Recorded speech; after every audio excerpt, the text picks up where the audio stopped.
Hi, my name is Jerry Wise, and I've been a relationship expert for about 40 years.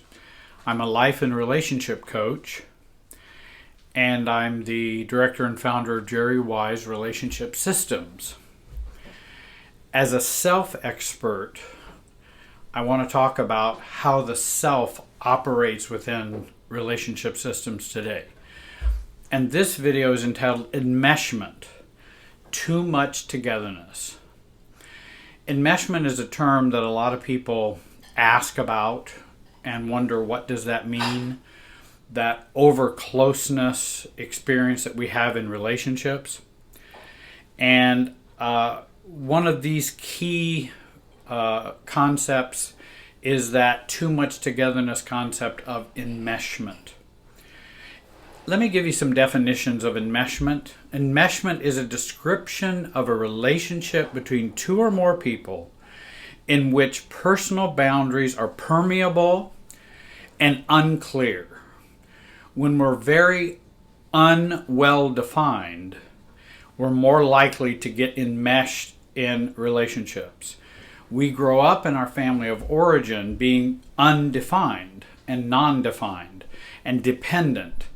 And of course, the progress of growth is to move beyond that enmeshment and to move into independence or interdependence as we get older as adults.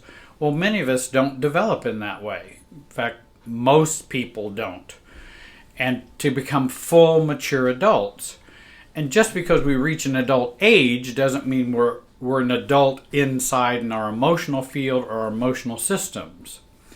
And so to heal, to feel more calm, to be able to relate to others in a self-differentiated way, we work on and work through our enmeshment we have with family of origin, and as that continues to play out in other relationships as well. This often happens on an emotional level, this enmeshment, in which two people feel each other's emotions, or when one person becomes emotionally escalated and the other family member does as well. When we have that escalation between two people emotionally, oftentimes there is enmeshment. Self-differentiation is the circuit breaker that breaks that escalation between two people. The other person continues to escalate, but we don't. And there's a circuit breaker called self. And having a self and self-centered and a well-defined self, we don't get as triggered and we don't come up as anxious with other people. Too much togetherness and too limited separateness in a relationship equals enmeshment. A relationship in which two or more people experience non-well-defined selves and their emotional lives overlap. All relationships have a we-self experience. In other words, there's a we-ness and then there's a selfness. If we have too little selfness and too much we-ness, then we're enmeshed. And so that lack of selfness is what we need to address to break the bonds and the cord of enmeshment. In a family systems approach, understand that there are two forces at work in all relationships at all times. These two forces are always at work: togetherness and separateness. I-ness and we-ness is always at work in any relationship.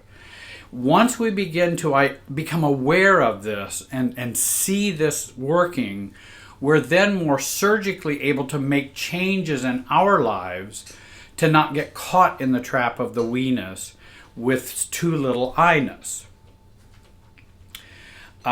Often being different from another is equated with being autonomous. We'll say, well, I'm just different from you, so therefore I'm autonomous or separate from you. No, just being different doesn't mean there's not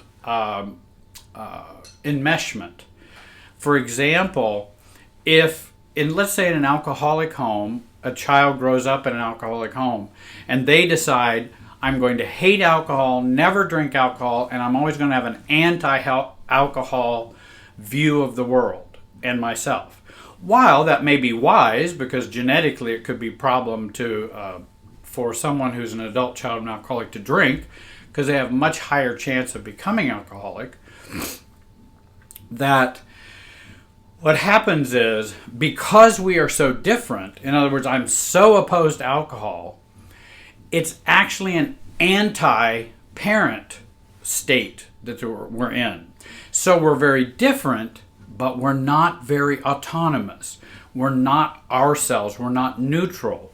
We are in a reaction to something that went on in our family of origin. Another experience of enmeshment, Bowen says, Murray Bowen, grandfather of family systems and family therapy, while to some extent each person is attempting to control how others think and act, each is simultaneously fighting against the other's attempt to control or influence him. And this may be conscious or unconscious. And that's where that enmeshment comes in. When we have that unspoken, maybe even unaware objective of, I want to change you, you want to change me. I want to control you, you want to control me. Then we know enmeshment is at work. And often you will find that so readily in family of origins, even for those who are adults and feel they're mature, they're still very enmeshed with their family of origin. And then whatever happens in our family of origin happens within us, and then we carry it out into our adult relationships. And too much of this togetherness creates enmeshment. So what are some of the symptoms of enmeshment? And this is not an exhaustive video on enmeshment, but I want to give you some ideas of how to think about when enmeshment is occurring. Number one, sharing that super self with the family of origin is a good indicator that we are enmeshed. In other words, there's just that clumping that we have of where we're a part of the family of origin and we share one super self. Or let's say even within a marriage, you can have a super self. Rather than a self and a self, you have this big super self and we're just a part of it. That will indicate enmeshment. Reactivity indicates enmeshment. In other words, if we become reactive rather than responsive, say, ooh, there must be enmeshment at work. Worry, a loss about objectivity. We lose our objectivity. Oftentimes we get, we fall into the relationship system that we have between each other, and we lose our objectivity. That's enmeshment. We feel threatened consciously or unconsciously. And that's difficult to learn, but you can learn to identify, I'm feeling threatened, I feel fearful. When we have those kind of experiences in relationship, there's probably enmeshment going on. Avoidance is another indicator of enmeshment. If someone's unhappy with their family of origin, let's say they go, I'm going to move to the other side of the country so I don't have to deal with my parents. That's avoidance. The problem is they're still enmeshed even though they've moved to the other side of the country, because the enmeshment's in here and no amount of geography or miles is going to affect that. So is it possible to live 10 miles from your family and reduce your enmeshment? Yes. You can live 2,000 miles from your family and still be very, very enmeshed with them. You're just avoiding them. Blaming is another indicator of enmeshment. We tend to bind or reduce our anxiety by becoming close. For example, compliance or peacemaking to relieve others and our anxiety. But what happens when we become peacemakers is we absorb the anxiety of the relationship.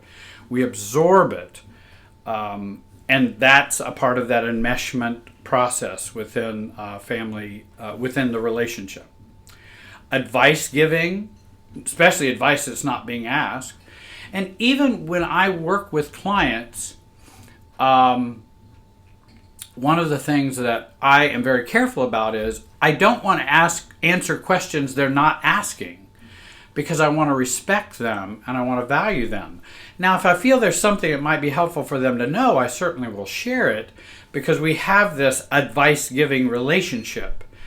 But in my own personal relationships, I try to withhold that advice-giving because that is an indicator of enmeshment, and they're not asking me for my opinion. Appealing to role is another indicator of enmeshment. Well, I'm your mother, which means you're my son, or you're my daughter, or you're my... That's an appealing to role as the role you play in the relationship. That's often an indicator of enmeshment. Reactive anger. Anger many times has to do with enmeshment, because if we weren't enmeshed, if we were more disconnected inside, we wouldn't get so angry and wouldn't need to. But we get pinged, and that pinging is a part of enmeshment. Assumptive mind and emotional reading. I'll give you some examples here in a moment. Where we mind read, we emotion read, and they read us and they read our minds or say what they think we believe or what we're feeling. That's an enmeshment dynamic. Abuse certainly is enmeshment. Controlling is certainly enmeshment. Over seriousness is also indicates that there's too much closeness.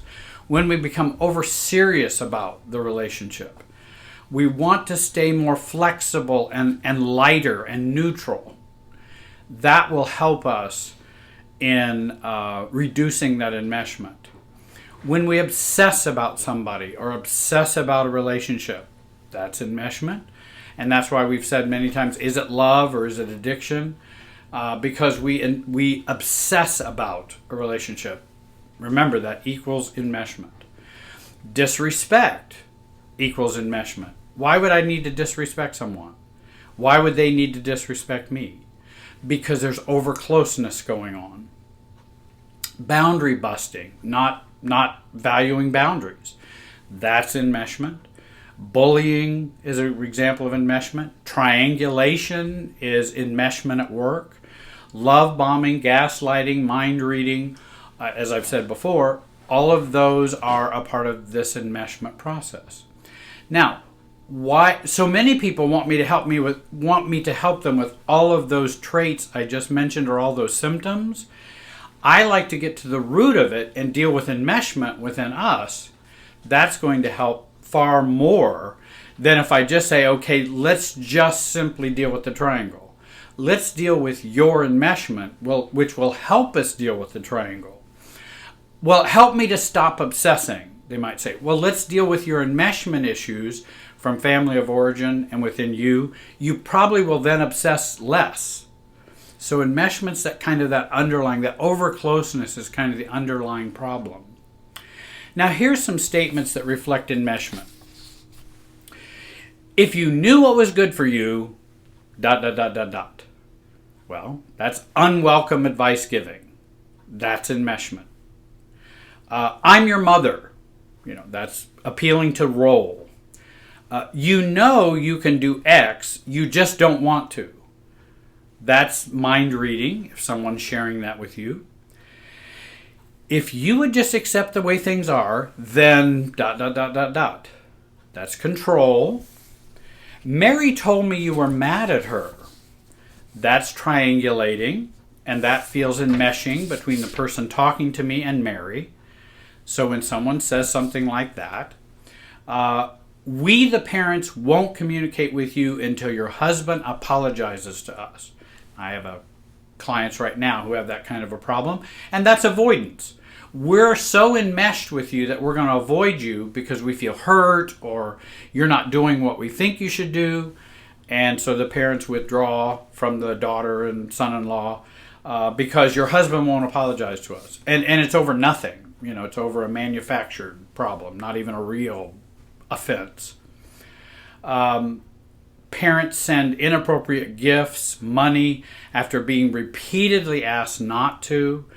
And again, boundary breaking. When you have boundary breaking, there's enmeshment. Honey, you are just codependent, and that's why we're arguing. Well, that's diagnosing. That's another part of enmeshment, when we do the diagnosing. My parents were perfect growing up and my childhood couldn't have been better. That's idealizing. And that's also an enmeshment indicator. Because why can't we talk about the strengths and the weaknesses of our family growing up? And when I ask clients about their families, I'm not looking to put their families down or criticize their families or blame their families, but they'll feel protective of their families and won't want to reveal the weaknesses. That indicates to me enmeshment. So you can over-idealize or you can also over-criticize. And those that come and talk about their horrible childhood, I'll say, well, what were the positive? Excuse me, what were the positive experiences you had growing up? Tell me some strengths of both your mother and father. I'm not denying the abuse. I'm not denying the difficulties or problems. But when we see people as a whole, we're less likely to be enmeshed. When we see them as parts and only focus in on the parts, we're more likely enmeshing. I need you to understand, ... That's the pushing to change others or them pushing to change you. I need you to understand. I need you to stop expecting me to. I need you to. When we do that, then we have enmeshment. You're making too big a deal about this. Well, that's imposing their agenda or their paradigm. And it's also mind reading. And it's also pushing and pulling in that respect that I'm making too big a deal out of this. Well, maybe I'm making just the right amount of deal out of this. Or it's possible we could be pinging each other and you have to under make a big deal out of it and I have to over make a big deal out of it. Again, enmeshment. Some recent ones are like I just heard, well, you sound like you just need to pray about that more. And again, that's someone trying to change someone else. Obviously, you're wrong, so you just need to pray about that or see what God would tell you about that. And there's a lot of religious enmeshment type of things. I think even someone coming up to me and saying, "Are you saved?" is an enmeshment statement. There may be a good place for witnessing or evangelizing, but what happens is it often ends up being an enmeshment experience rather than a healthy experience of religion or spirituality. So how do we move out of enmeshment and into self-differentiation? And again, self-differentiation is the circuit breaker that breaks the enmeshment. Well, one, we begin to shift from absorber to observer. This helps us get outside the push or pull of the relationship enmeshment. That's not easy to do, but it's very important that we begin to be an observer, not an absorber. Stop the mission to change others. When you're on a mission to change others, then you are enmeshed. Focus on regulating your anxiety in relationships, self-soothing, regulating your emotions, and learn and work on becoming more calm. And there is a way to do that and to practice that. And I help as a self-expert, I help clients to do that. Begin the work of becoming more aware of how yourself and how you operate in emotional systems and in relationship systems. Not only becoming more aware of you, but how you function in this relationship. Many people haven't had a lot of learning training or about how to do that because we didn't learn that growing up as kids. Start the hard work of being yourself. Begin to take I positions or declaring self. That I've thought about this, this is what I'm aware of, this is what I'd like, and I begin to state and take an I position on something within the family, within the relationship, within the marriage, at work. We begin to take an I position. Not a you need to change position or you need to fully accept my position, but taking this is my position. I understand how you feel, but this is how I feel. I'm not trying to change you, but this is how I feel. This is what I believe. Give up what you're buying in trade-offs for your no self position in the relationships. So in other words, by us giving up ourself, we buy something from the relationship. Peacemaking, lowered anxiety. If I can help people work through greater anxiety and be able to continue persistent to be themselves, even though they allow the anxiety to go up, eventually it will start going down. And we buy that by giving in, complying, peacemaking, and we buy, we might also buy, okay, then I won't feel guilty. Or I'm going to give in so that they won't be mad at me because I can't stand them being mad at me. And I always go, well, why can't you stand them being mad at you? They've been mad at you for the last 35 years. Why are you afraid of them being mad at you now? It's always happened. It always will happen. And even if you buy a short-term relief from that, it's going to happen again. So how about we work on that and begin to work through that? Choose or define the relationship you want with them, given who they are and believing they won't change. This is who they are. They're not going to change. Now, what kind of relationship do you want to have with them? What do you want to do with them? That's self-defining. You're deciding what kind of relationship you want to have with them. And it may be, I only want to send cards to them every year. It may be, I only want to see them every 3 months. It may be, I only want to see them in public, where we can't get into big rows and arguments or whatever. I can define what kind of relationship I want to have with them by my boundaries. Work on detachment, neutrality, and separateness inside. 12-step work is helpful here. Al-Anon has been working on that with those who have lived family members of alcoholics for decades and decades. We work a 12-step program where we are not in control of the alcoholic or addict. We're not in control of other people's lives. And we can only control our part of the relationship. And we want to learn to function outside the emotional relationship process. Rather than just doing the pinging, I want to step outside and begin to operate out here rather than just in the pinging part. Learn more about systems thinking so you can zoom out and see more of what's going on. There are some good books that can help you, like Jenny Brown, Growing Yourself Up, Harriet Lerner's books, The Dance of Anger, The Dance of Intimacy, Roberta Gilbert, Extraordinary Relationships, her book. There's lots of books that will help begin to change how you feel in here by what you're seeing, by what they help you to see.